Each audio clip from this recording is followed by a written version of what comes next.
এরা বৈষম্য বিরোধী ছাত্র আন্দোলনের একজন সাবেক সদস্য ফাহিম সে আহত হয়েছিল। তার জন্য হচ্ছে বৈষম্য বিরোধী ছাত্র আন্দোলনের কিছু ছাত্র তারা এখানে একটা সমাবেশ করার কথা বলেছে এবং অন্য একটা পার্টি আমরা তাদের নাম পাইনি। তো আমরা যখন শুনছি দুই পক্ষ এখানে হচ্ছে সমাবেশ করবে কিংবা মিছিল করবে, এখানে কিন্তু প্রশাসনের পক্ষ থেকে নির্বাহী মিনিস্ট্রির পক্ষ থেকে কিন্তু 144 ধারা জারি করা হয়েছে। আমরা সেই 144 ধারাটাই হচ্ছে আমরা এখানে বলবৎ করছি। আমরা পুলিশ হচ্ছে আমরা আইনশৃঙ্খলা বাহিনী, আমরা কারো পক্ষেও না কারো বিপক্ষে না। আমরা লক্ষ্মীপুরের শান্তি শৃঙ্খলা মানুষের জননিরাপত্তা রক্ষার জন্য আমরা আছি। এটা একটা বিজি স্টেশনের চকবাজার এরিয়া। এই এরিয়ার মধ্যে কাউকে আমরা 144 ধারার মধ্যে কাউকে মিটিং মিছিল কাউকে করতে আমরা অ্যালাউ করছি না। যেহেতু তখন দুই পক্ষ একসাথে, তখন আমি ছিলাম, দুই পক্ষ একসাথে হওয়ার সময় আমার ওসি সহ আরও বেশ কিছু সদস্য আহত হয়েছে। কজন আহত হয়েছে এটা আসলে আমি স্পেসিফিক্যালি বলতে পারছি না, পরে বলতে পারবো, কারণ আমাদের অনেক সদস্য আছেন। কারণ আমরা পুলিশ লাইন থেকে পুলিশ এসেছে, আমাদের ডিবির পুলিশ আছে, আমাদের পুলিশ আমাদের সদর থানার পুলিশ সদস্যরা আছে, পুলিশ অফিসের সদস্যরা আছে। আমরা অনেক সদস্য এখানে কাজ করছে।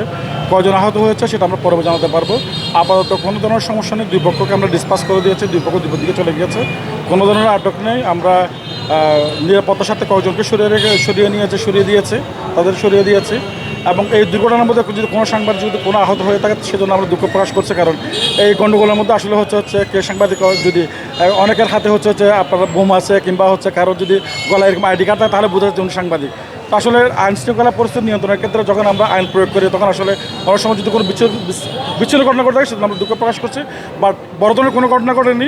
আমার ওসি আহত হয়েছে, তার হাতে মনে আঘাত পেয়েছেন, হাসপাতালে গিয়েছেন। তো আমরা সর্ব পরিস্থিতি এখন শান্ত আছে, 144 ধারা জারি আছে। আপনারা দেখেছেন আমরা সকল দোকানপাট বন্ধ করে দিয়েছি, সকল মার্কেট বন্ধ করে দিয়েছি। আমরা জনগণকে এবং মসজিদের মধ্যে আমি নামাজের পরপরই আছি, আমি সকল মুসল্লিকে অনুরোধ করেছি তারা যেন হচ্ছে নামাজের পরে চলে যান। আপনারা দেখতে পাচ্ছেন মসজিদ কিন্তু ফাঁকা আছে, মসজিদ থেকে লোকজন আমাদের কথা শুনেছে। মানুষ তো শান্তিপ্রিয় মানুষ, লক্ষ্মীপুরের মানুষ শান্তিপ্রিয় মানুষ। লক্ষ্মীপুরের মানুষ হচ্ছে কথা শুনে। কয়েকজন বিশৃঙ্খল মানুষের জন্য, অশান্ত মানুষের জন্য আমরা এই শান্ত শহরকে অশান্ত হতে দেবো না। এই জন্য আমরা এখানে মাঠে আছি, আমরা পুলিশ সদস্যরা আছি। আপাতত সব কিছু শান্ত আছে। আমরা আশা করছি পরিস্থিতি আর কোনো ধরনের বিশৃঙ্খল পরিস্থিতি সৃষ্টি হবে। আমি তো আগে বলছি আমরা কাউকে আটক করিনি।